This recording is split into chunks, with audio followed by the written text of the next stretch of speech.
আমার একটা স্মৃতি আছে ওনার সাথে আমার দুইবার একদম কাছাকাছি একদম এরকম পাশাপাশি। সেটা হলো যখন আমার গাজীপুরে গিয়েছিলেন ব্রিগেডিয়ার আসম হান্নান স্যার বাড়িতে, তখন আরেকবার হয়েছিল 2013 সাল 14 সালের মেবি আমার কাজীপাড়া। উনি শহীদ প্রেসিডেন্ট জিয়াউর রহমানের শাহাদত বার্ষিকীতে গিয়েছিলেন, তখন এদের একদম কাছে থেকে দেখেছি। এবং ওনার যে আদর, ওনার যে ভালোবাসা, আসলে ওনার সংস্পর্শতায় যে যাবে আসলে তারা আসলে ওনাকে ভুলার কথা না, ভুলতেও পারবে না।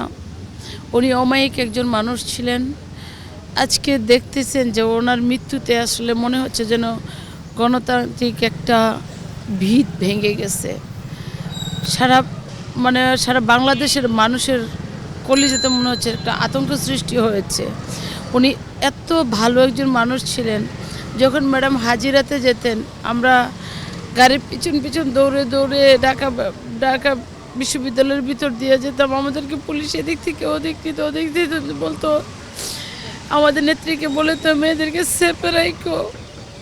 উনি নিজের কথা চিন্তা করতেন না, উনি গ্রেপ্তার হবেন, উনি অ্যারেস্ট হবেন, উনি কখনো এগুলো চিন্তা করতেন না। বলতো মেয়েদেরকে তোমরা সেভ করে রাখো, কোনো একটা মেয়ে যেন অ্যারেস্ট না হয়, কোনো মেয়ের যেন কোনো ক্ষতি না হয়।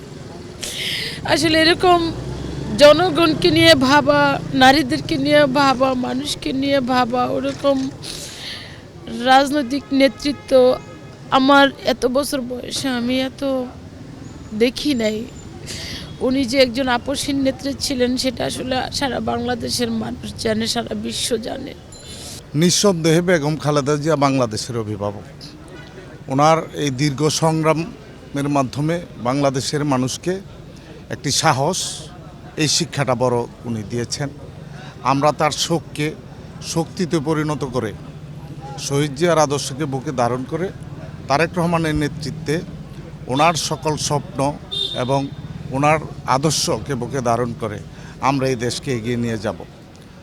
বাংলাদেশের মানুষ খালেদা জিয়ার প্রতি সম্পূর্ণ আস্থা রেখেছেন এবং বেগম খালেদা জিয়া বাংলাদেশের মানুষের উপর আস্থা রেখেছেন। আস্থা রেখে নিজের জীবনকে, নিজের পরিবারকে এই বাংলাদেশের মানুষের কল্যাণে উৎসর্গ করেছেন। বাংলাদেশের মানুষ আজ উপলব্ধি করছে বেগম খালেদা জিয়াকে আমাদের অনেক প্রয়োজন, কিন্তু বিধাতার নিয়ম, সেই নিয়মকে উপেক্ষা করা যায় না। আমরা সেই বিধাতার প্রতি ভরসা রেখে খালেদা জিয়া এবং জিয়াউর রহমানের নেতৃত্বের প্রতি শ্রদ্ধা রেখে তারেক রহমানের নেতৃত্বে বাংলাদেশ এগিয়ে যাবে, এটা আমাদের বিশ্বাস। বাংলাদেশের মানুষ তাই আশা করে। আগামী নির্বাচনে অবশ্যই বাংলাদেশের মানুষ শহীদ জিয়ার আদর্শের প্রতি আস্থা রেখে তারেক রহমানের নেতৃত্বকে শক্তিশালী করবে। আপনারা জানেন যে দেশনেত্রী বেগম খালেদা জিয়া বাংলাদেশের শুধু জাতীয়তাবাদী দলের নেত্রী না, আপাময় জনসাধারণের নেত্রী।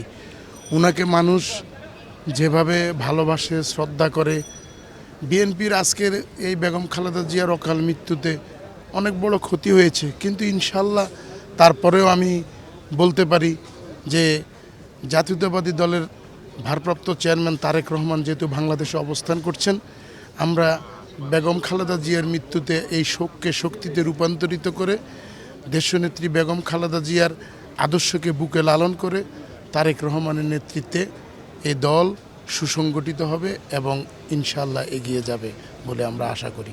আপনি জানেন আজকে সকাল 6টার সময় আমাদের আপসী নেত্রী দেশনেত্রী বেগম খালেদা জিয়া, গণতন্ত্রের মা দেশনেত্রী বেগম খালেদা জিয়া আজ সকালে আমাদেরকে ছেড়ে না ফেরা দেশে চলে গেছে। এটা মহাকালের মহাকাব্যের রীতি হয়েছে।